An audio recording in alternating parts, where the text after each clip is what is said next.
Hey friends, welcome back to another episode of Fran Opps Live. I am your host, Jared, CEO of Fran Opps, and today we are actually wrapping up what we've been doing all summer. This summer we have had the joy of being able to welcome in some of the biggest names, most successful franchises in the entire industry, in the entire world. In fact, we've brought on just those that were represented in the top 100 brands of this past year's Entrepreneur 500 list, which is already an exclusive list in and of itself. But to be down to reach that top 100 is just mind blowing. And so excited about today. We're actually wrapping up. This is our last one for the summer. We've got a powerhouse brand to spotlight for you with Express Employment International.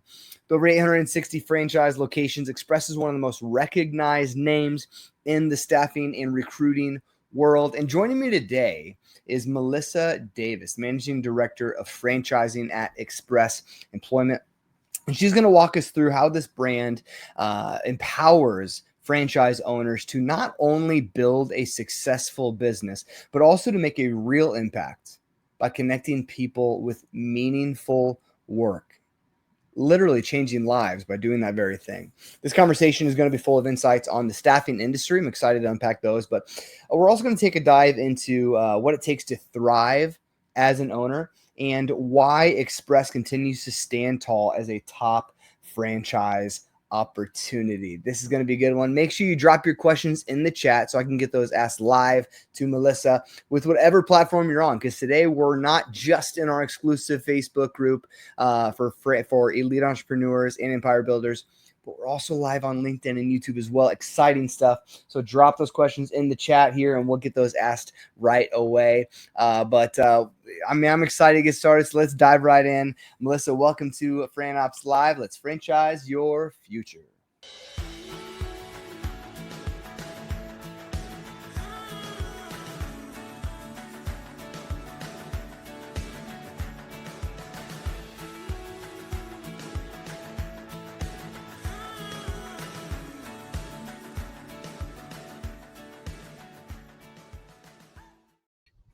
Melissa, welcome. Welcome to the greatest Facebook group in the metaverse, man. I'm excited that you're with us today. Thank you so much for having me. I'm excited. Yeah, I'm excited too. Where are you coming from? I am based in Oklahoma City, California, born and raised though. And so don't tell anyone here out in Oklahoma that I'm actually from California. Is it because of Express? Like, are you guys located out of Oklahoma City? Headquartered in OKC. Yes, awesome. sir. Awesome. How long have you been with Express? Just over 6 years. I've been in franchising about 12 years. So that's incredible because honestly, like, there's so much, it seems like, turnover in the franchise development space. So to have someone have a career of 6 years, like, I know you said just over, like almost like it wasn't, like, that's a long time. That's a great career in this space. Yeah. Well, and to that point, I think I kind of conditioned that I've only been with Express 6 years because we corporately and even within our franchise owners, we have a very long tenure. The other people on like the franchising team at Express, they've been here for 10, 15, 20 years.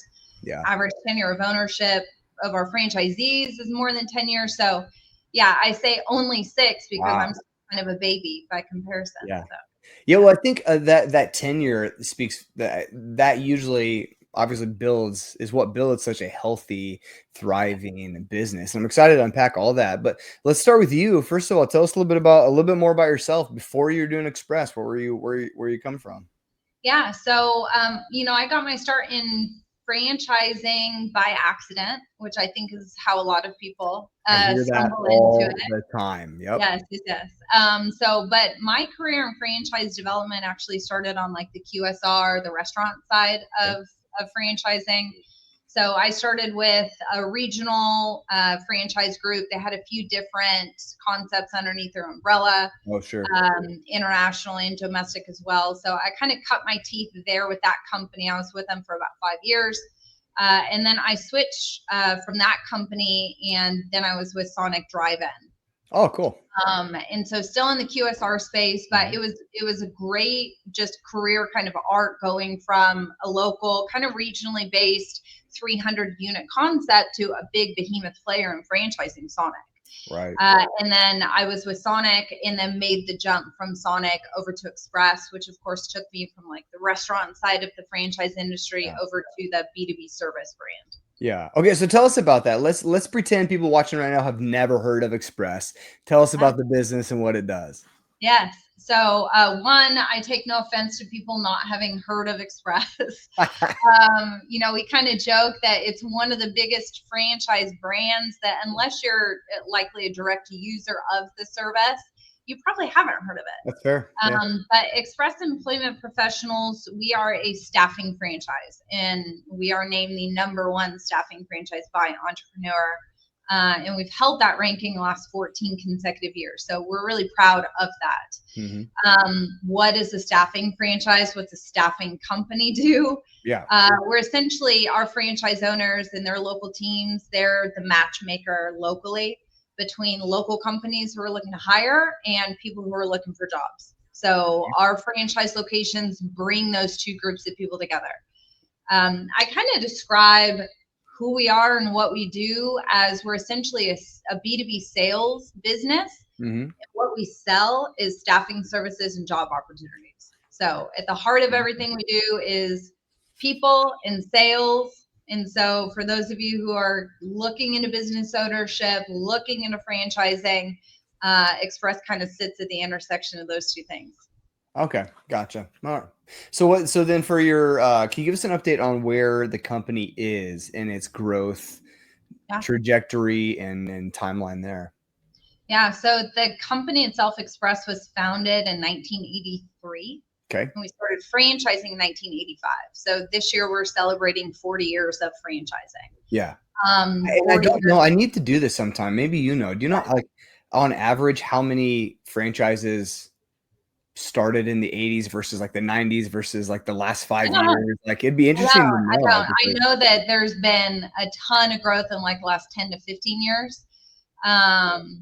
But yeah, I don't know exactly. Because there's 8,000 plus opportunities, and there clearly was not even anywhere that close. Yes. 80s. So to have a company that's been around that long, it's something I think to tune into a little bit and go. Absolutely. Maybe something. Yeah, it's something we're really proud of. We have a really strong legacy of success behind us. When it comes to staffing, even franchising, we've been doing it for a really long time, decades and decades. So we know how to do it. We know how to do it well. But as far as where Express is, again, we've been kind of a powerhouse for more than 4 decades, but we're still very much on a growth trajectory. North America, of course, we're still focused on new territory development, resale development, just being kind of a 40-year legacy brand. Oh, sure. Yeah. You inherently see a lot of just turnover in the brand from retirement, succession planning, things like that every single year. So in North America, we still have close to 150 available development opportunities. But then we've also in recent years expanded internationally as well. So beyond North America, we also have a presence in South Africa. And then in 2021, we expanded into Australia and New Zealand as well. And we have fully separate like headquarter locations and a team that supports the international side of what we do. But despite 40 years under our belt, still very much on a growth trajectory. Yeah. And so how many franchisees do you have worldwide now? Individual franchise locations, we have just about 865. Yeah. Wow. Most of our owners are single unit owners. So okay, is that what you're looking for too? Like you're looking for single unit owners? Is that why? Okay, gotcha. Now we have multi-unit owners in our system, but they've grown their portfolios over time, having gotten in with one, gotten their wits about them, built successful businesses, built that team of talent, and then they move on to expansion from there. That makes sense. Yeah. Interesting. So 2020, when you started going into Australia, I envision, tell me about what happened in 2020 with COVID. Like I envisioned the staffing space what happened to it around that whole pandemic and everything happened there? Yeah, what's really unique and frankly kind of great about the staffing industry at large is, no business is recession proof, of course, but staffing by and large is very recession resilient. So, even if you're looking at like the 40-year look back or 30-year look back of the staffing industry in North America, you'll see kind of ebbs and flows naturally that align with like the dot-com boom, the 08 recession, and then of course 2020 global pandemic. And so you will see these kind of like downturns, but then sharp growth coming out. So, we kind of describe the staffing industry as first ones in, first ones out, whenever there's kind of, uncertainty in the economy. So what you saw happen in like 2020, 21, 22 was 2020, of course, by comparison, looks like a down year, but 2020 was the year spent where everybody was kind of trying to figure out what we do and where we go. And Express was deemed an essential business. So every single franchise location continued operating. We didn't have any closures or anything like that. Yeah. And then what happened in the market in 21 and 22 was kind of that classic supply and demand. You had a lot of businesses out there who were deemed essential, but because of what was going on in the world, they had to kind of shift their business model. They couldn't carry a full production team. So they really actually ended up relying on these flexible labor businesses more than ever. So there was an increased demand for temporary and flexible labor during those, call it pandemic years. Sure. Right. And owners were able to price their services according to that demand. So 21, 22 were actually the best revenue years in Express's 40-year history. And what you're seeing now in the staffing industry at large is just kind of a normalization, resetting back to normal. The market today and the projections for the staffing industry in the years to come are still far and above the pre-pandemic years.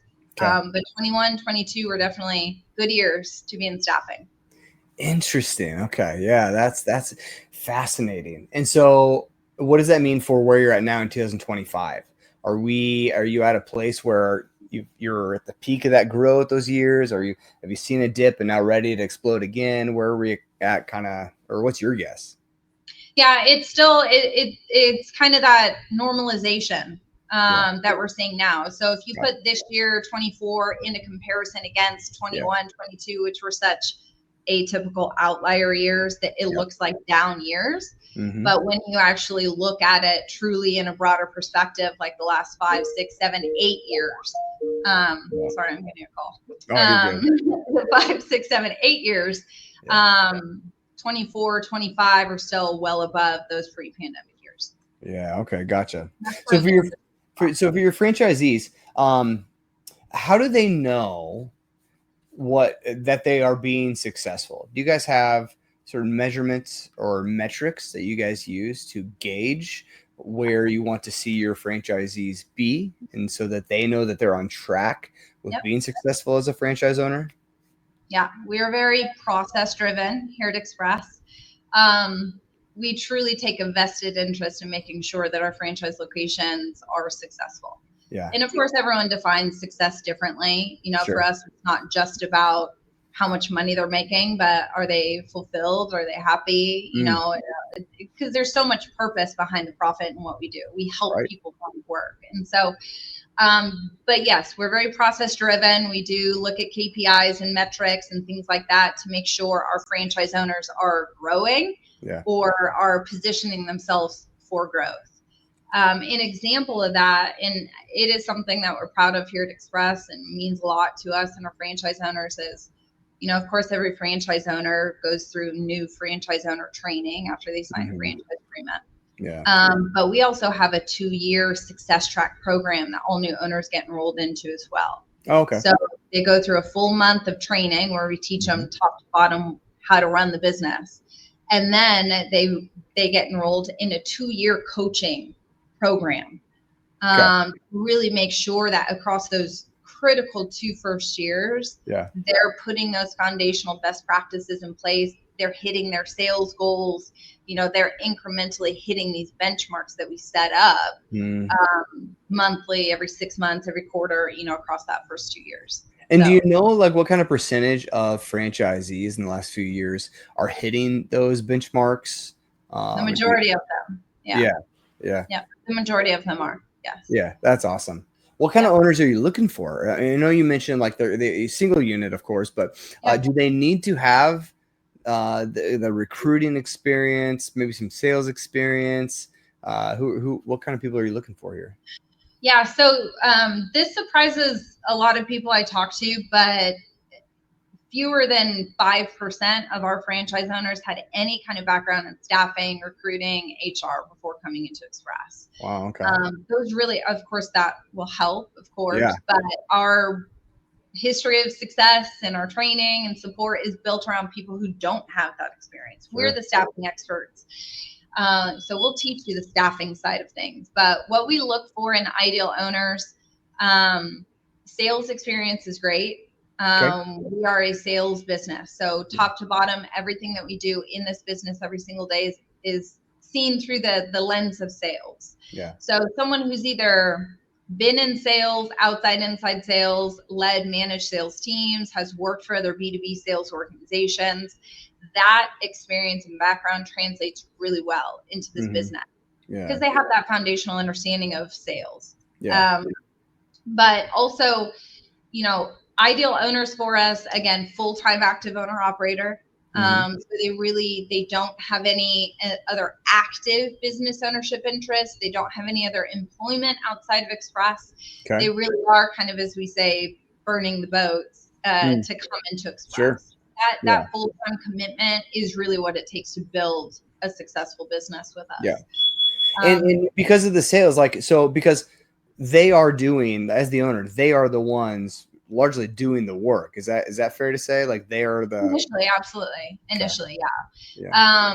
We try to kind of set the expectation that for the first 12, 18 months of ownership operation, the franchise owner is going to be the one driving the business development and sales. They're going to be the ones who are picking up the phone, making the sales calls, pulling on the door handles, getting out there in their territory, meeting with those business owners, those hiring managers, building that relationship. They are the face and voice of the business. However, we also strongly believe that in order to take your business to the next level, you have to get out from underneath it. Meaning that sooner rather than later and as quickly as possible, we want our franchise owners hiring outside sales rep, building a sales team so that they can reposition themselves as more of like a CEO, true business leader. And they now are managing and leading their team to make sure that they're being held accountable and they're hitting those sales measures, those KPIs for the direction of the franchise owner. Okay. So what's the investment look like? Tell us a little bit about that. Is there a minimum maximum range here? Yeah, for new territory investment with Express, initial investment starts at $131,000. That includes a $40,000 franchise fee, includes all the estimated costs for like furniture, fixtures, things like that. We are a brick and mortar location, so we do require like a physical office space. And then we've also built into that $131,000 investment estimated working capital for about the first 9 months of operation to cover your overhead. B2B service brand, obviously we don't have a ton of inventory, so most of your expenses are rent, payroll for 2 full-time employees that you'll open up with. So when you open up a brand new location, it's just the business owner plus 2 employees. So really small team. We also have a lot of resale investment though. So for those people, entrepreneurs who, have a preference towards purchasing an existing business and kind of launching themselves forward, we have a ton of resales out there. Investment, of course, for resale varies by market and individual performance of that franchise. Okay, awesome. Yeah. Here's a question I have that I've been wondering about in just the staffing agency in general. How does, and everyone wants to know in what ways AI is impacting each industry. So I'm curious when it comes to your space, how do you see it either helping or hindering the staffing agency and or Express as a whole? So my opinion, Yeah. and the opinion of Express, is that AI can be incredibly useful in the staffing industry. But it's not meant to replace the human element of what we do. How Express is incorporating AI and technology advancements is just to make what we do more efficient, better, faster. We're never going to have like an AI element. I oftentimes think of like an Uber or something like that, where a lot of it is automated, right? Yeah. So if you take like the Uber business model and apply it to the staffing industry, you've got a local company or someone who's looking for a ride, who's sending out a request for work. Yep. And then what AI could do, and what some staffing firms are trying to do, is have the fulfillment of that job automated. They're taking the human element out of it, right? Yeah. You've got AI that's parsing a resume, parsing an application, checking all the boxes, and they make that match. There's no human element involved in that. Sure. That could work, but what really drives our success is having humans at the forefront of what we do, really sitting down across from the client, understanding their company culture, who exactly they're looking for. And then also sitting in person across from that job seeker, that qualified individual looking for work. And because humans are more than just the resume that they have. And so understanding not just where they've been professionally, but where they're looking to go, that really allows us to make more effective matches. So where we're bringing AI in is to help with like resume parsing and things like that, automating the uploading of the information into like our CRM system. But AI will never replace the human element of what we do. Just to make it better. Yeah, I like that. It's so, in order to be successful at this, your owners obviously need to have great relationship building skills and know how to build rapport and trust. I mean, I guess that's any business. Any sales role it's a key component to it. Do you have any what about success stories? Do you have any success stories of franchisees that come to mind for you, of those that Express loves to brag on, or those that are maybe living out the American dream? Anything that comes to mind? There's a lot, of course. We've been around 40 years.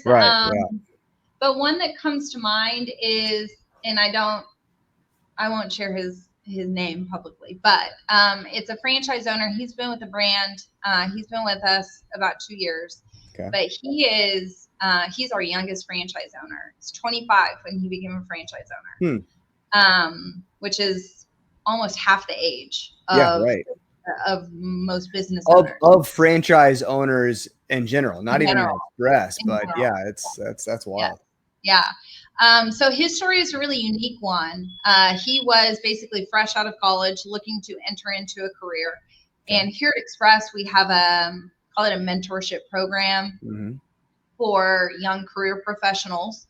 We call it the Emerging Entrepreneur Program, where we take young, hungry, individuals who are maybe fresh out of college or just starting their career. They maybe don't have the financial wherewithal to become a business owner, but they've got the grit, the will, they've got the drive. And we basically employ them as headquarter employees, and we put them in a local franchise to be mentored by a top performer. And so they're in this kind of like coaching mentor program with Express for 9-12 months. And when they graduate the program, they then hopefully have fallen in love with Express. They've experienced it firsthand, and then they make the decision to become a business owner with Express. People who graduate that program, Express headquarters will fund their investment. Oh, really? To become an owner. So this individual that I'm thinking of, he graduated that program, fell in love with Express. He found great success in that program. And then we financed him to become a franchise owner in the North Carolina market. And he's achieved a level of success in his first 2 years that is, how can I say this legally? He's exceeded expectations. So, but it proves that, for anyone who might be listening, who's always had this dream of becoming a business owner, but it doesn't feel like the right time, they don't have the money to do it, they don't know where to start. There are a lot of franchise concepts out there. Express is one of them, where we are willing, absolutely, to invest in the talent, the future generation of franchise owners. And so that's I love that. That speaks volumes on the heartbeat of the leadership of this company, to go, how do we help impact and influence others that wouldn't have had a hand up any other way, Yep. And so, man, that's way more than just making a profit. That's making an impact. That's making a difference in people's lives. That's what this should be about. I love that. My goodness. So, I guess I want to be respectful of your time and our audience time too. There's a ton, just to be frank, there's a lot of people in this space. There's a lot of staffing, a lot of recruiting. And there's a lot of staffing agencies and franchising. And then outside of that, there's all the different competitors to outside of franchising as well. So why, if there's people watching right now who are on the fence, why would an elite entrepreneur or an empire builder, why should they consider Express over some of your competitors? I think, number one, we always encourage, right? They've got to make their own decision. And when it comes to the 8,000 different franchise brands out there that they can choose from, it's not just about investment. It's not just about kind of franchisor support and things like that, but culture, right? Getting to know that company, their ethos and things like that. And you can call absolutely anyone who knows Express, and they'll speak to our culture. When it comes to Express, and this is not at all to disparage any of the other great staffing companies out there, we truly are number one in the space. We've been around 40 years. Our revenue, our franchise count, we have a 99% satisfaction rating with our franchise owners. Our average tenure of ownership with our franchise owners is double the length of our franchise agreement. And so we really are just built to last. Yeah. And if you think about the staffing industry on a spectrum, and again, this will be my last spiel for the day. If you think about the competitive landscape on a spectrum, you've got local mom and pop staffing agencies. They've been around a lot of times 10, 15 years, maybe 1-2 locations in an area. And what they do really, really well is that community advocacy, the relationship building. They are pillars in their communities. And then on the opposite side of the competitive spectrum, you've got the big behemoths like the Manpower, the Adecco. They're publicly traded a lot of times, but they're big behemoths. And what they do really well is the development of a ton of locations. And they've got the funding, the infrastructure. And Express, I think, sits in between those two. We only award to full-time active owner operators who can do the relationship, community advocacy that's so critically important to the industry. But we're backed by a franchisor that's a multi-billion-dollar company that's been around 40 years. So wow, that's so good. That's so good. Yeah, thanks, Melissa. I appreciate that. Are you actually, while let's go here first. I want to kind of recap something you just said too. If you're watching this right now, whether live or you're watching this several months from now, and you're curious to know a little bit more about Express, if this might be the right fit for you, or maybe you'd be interested in one of the resale opportunities because that they have available as well for different reasons, you can right now write Express in the comments. Just drop that in the comments below, the word Express. And what we'll do is we'll begin the conversation with you. So go ahead and take a second, write Express in the comments below. We'll reach out and begin the conversation. We'll respond to you, and kind of really the benefit of that is utilizing that kind of human interaction, the human element that Melissa was talking about, as well as that's where we get to come into play and go, hey, let's start with you and try and determine who you are and make you find the right fit for franchising. It very well could be Express. So let's start that conversation. Write Express in the chat, please. Okay, while they're doing that, Melissa, you mentioned that you are number one. You're not even just like bragging. Like what comes to mind is the word puffery, which I just learned this recently. Are you familiar with the word puffery at all? it's a marketing term that I guess is a legit marketing term. It's kind of a funny word, but that where people they're allowed to legally market themselves in certain ways that are obviously not true, like world's best cup of coffee. Oh, like that. You're kind of like, it's puffer. You're puffing yourselves up. Everyone knows, like, there's no way to know who's the best cup of coffee. That's not what you're doing, which I love. Is you guys are quite literally number one. That's not puffery. It's fact. It's truth. And so because of that, I can't appreciate and thank you enough for sharing of your time and sharing of yourself to be invested into this group of entrepreneurs and future business owners. I'm excited to see who were able to help build their own legacy through this company and future empires as well. And it all started with this conversation. So genuinely, Melissa, thank you so much.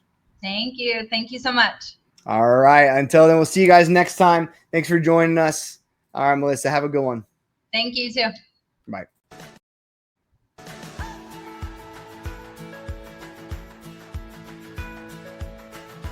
If I had to purchase an express franchise all over again, I definitely would.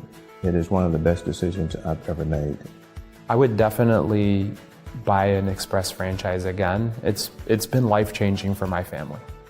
I had always wanted to own my own business, and I've always wanted to kind of grow something from the ground up, and we had the opportunity to do that, and it took her a while to come around, but it really gave us almost a new life and a new approach to raising our family and having our own lifestyle and our own business. And it took a while to really take the dive into it, but we did it, and here we are.